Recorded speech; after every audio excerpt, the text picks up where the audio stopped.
You have to work. I try to do it almost every day. This is why I'm in a top level many years. I think it's not by coincidence. It's because I do it extra outside the pitch. When I'm 12 years old, most of the people told me, Cristiano, you are a very good talent player, but you are very skinny, very slim. And I put it in my mind, the body we can improve. We can improve. You go to gym, dedication and hard work, you can improve. So I improve myself. When I started business, because it's so difficult to be a small business owner in China. It took me 5 months to borrow $500 and still failed. No chance. And it is, and I have no any idea about how to run a business. And when I go to register a company called Internet, the registering officer said, no, there's no such a word internet in the dictionary. How can you register an internet? So he said, you have to register another name. So I said, what's the name? He said, computer consulting firm. And I have no idea about what is computer. So my first company is Hansel Hope, computer consulting firm. It was tough, without knowing anything about technology, without knowing anything about computer. In the past 15 years, I've been working. I call myself like a blind man riding on the back of the blind tigers. Those experts riding horses, they all fell. We survived because we worry about the future. We believe the future. We change ourselves. We never completely understand. I'm never pleased with myself. I always think I could do better, I could make an effort, I'm lazy. I mean, it's ridiculous, I know. But I have a healthy attitude and I don't think I should change my state of mind, because when people start to think about their past, their art and all that, that's very dangerous. I do a kind of applied art, don't be too pretentious. And the good thing is that I get never, like the old Rolling Stone song, any satisfaction of what I'm doing. I always think it could improve, I could do better and I could do more. That's ridiculous, but it's very healthy, I think. So every day you have to sell yourself and get out of your mind those old thoughts, that old belief system. Every day you've got to sell yourself on that it's possible. That you got to put a new mind in you. You got to get out of your mind. You got to begin to restructure your thinking. Every day you've got to begin to recondition your mind. See, many of us go through life making choices, thinking it's our choices, and it's not. See, let me share something with you. The easiest thing I've ever done was to earn $1 million. The most difficult thing I've ever done was to believe it could happen to me. That was the most difficult part, to believe that given my circumstances, if my birth parents came down this aisle right now, I would not know either one if my daddy came up here or my mother came up here.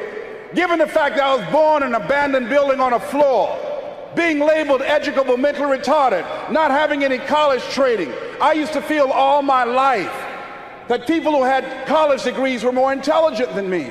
I remember going to see the late Dr. Norman Vincent Peale, the author of the book, The Power of Positive Thinking. And I used to look at him up on stage and I said, I could do that. I would love to talk to people. I love to talk to people.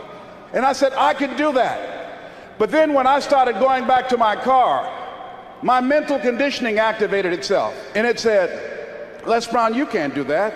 You don't have a college education. Les Brown, you can't do that. You don't have the training. You've never worked for a major corporation. You can't do that. What makes you think you can earn $5, $10, $15, $20,000 in an hour? You don't earn that now working for 2 or 3 months. What makes you think that you can speak for AT&T, Procter & Gamble, McDonald's Corporation, General Electric? These are clients I have now. You've never even worked for them. How many of you ever thought about something you wanted to do and you talk yourself out of it? Raise your hand if you know what I'm talking about. That inner conversation is what's going to haunt you after standing here and saying, I can do all things through Christ who strengthens me. After saying that again and again, we are more than conquerors.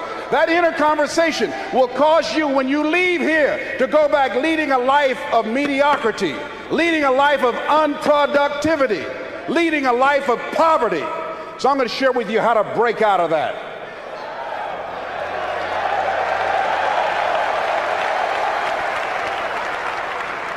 I want to share with you how to reach your goals. I think the Bible is the greatest motivational book ever been written. Now I want you to repeat after me, please. We got to recondition our minds first. Let us say together, good things are supposed to happen to me. Yeah, write that down. I want you to say that to yourself every day. See, we live in a world where we believe that bad things are supposed to happen to us. I remember at a point in my life, Bishop, when things are going good for me, and I said, this is too good to be true. Something is bound to happen. Guess what? It did. Thou shalt decree a thing that shall be established unto you and shall accomplish that whereunto it has been sent. Watch your words. Watch what you say about yourself, about your affairs. Be conscious of that on a daily basis. Why? Because your words are powerful. In the beginning was the Word. Life and death is in the tongue. Watch what you say. Never say I'm broke. Say I'm overcoming a cash flow problem.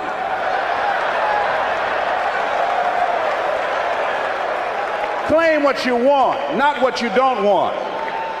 So affirm, good things are supposed to happen to me, and begin to believe that.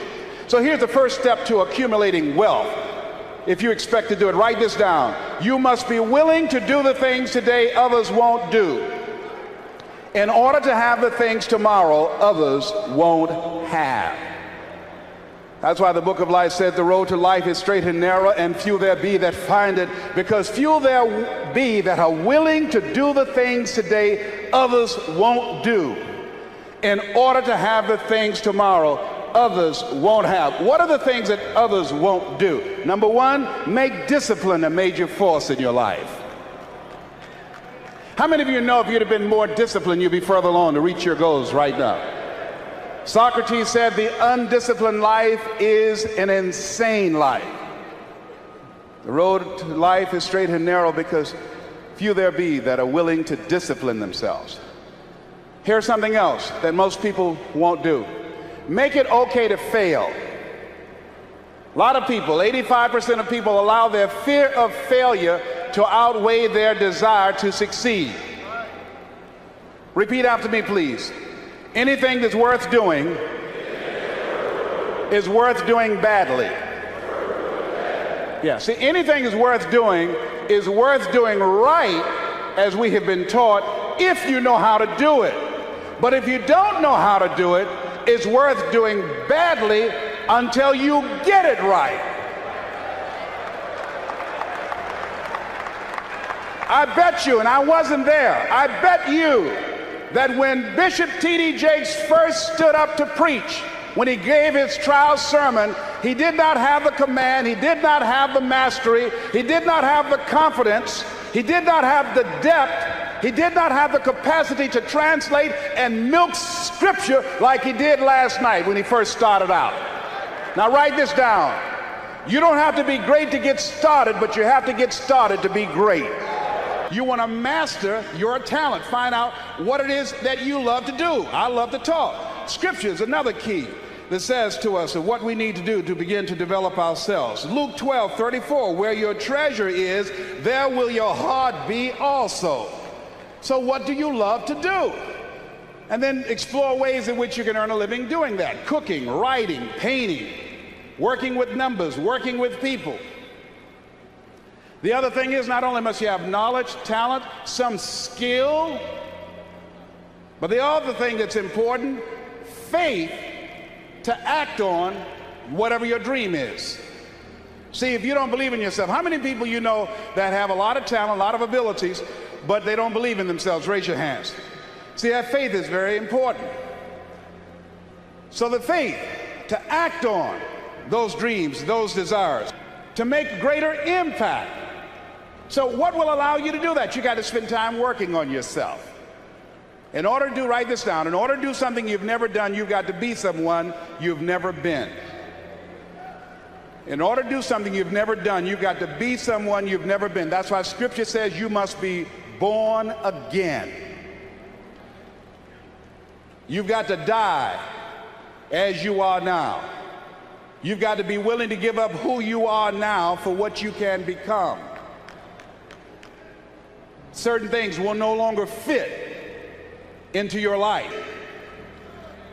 And so therefore, as you look at yourself, You've got to have this vision of yourself beyond your circumstances. You've got to see yourself every day. I can do this. I can make this happen. I'm blessed and highly favored. Good things are supposed to happen to me. You've got to see yourself every day working on your goal. You got to become a risk taker. Write that down.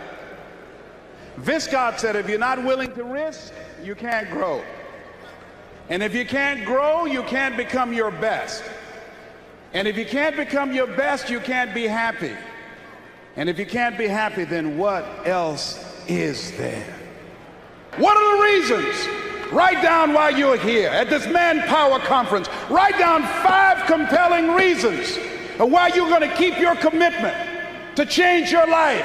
Keep your commitment never to go back to the life that you once lived. Keep your commitment to creating wealth for yourself, to taking care of your children, to be more responsible, to manifest Christ in you, in your life, in your community. Keep your commitment to live a life of contribution, to keep your commitment to be a conqueror, and to act like it, and to have authority and dominion over everything in your life. What are those reasons? I got on one of my tapes, if life knocked you down, try and land on your back, because if you can look up, you can get up. Your reasons will help you to get back up again. They'll be your rod and staff to comfort you.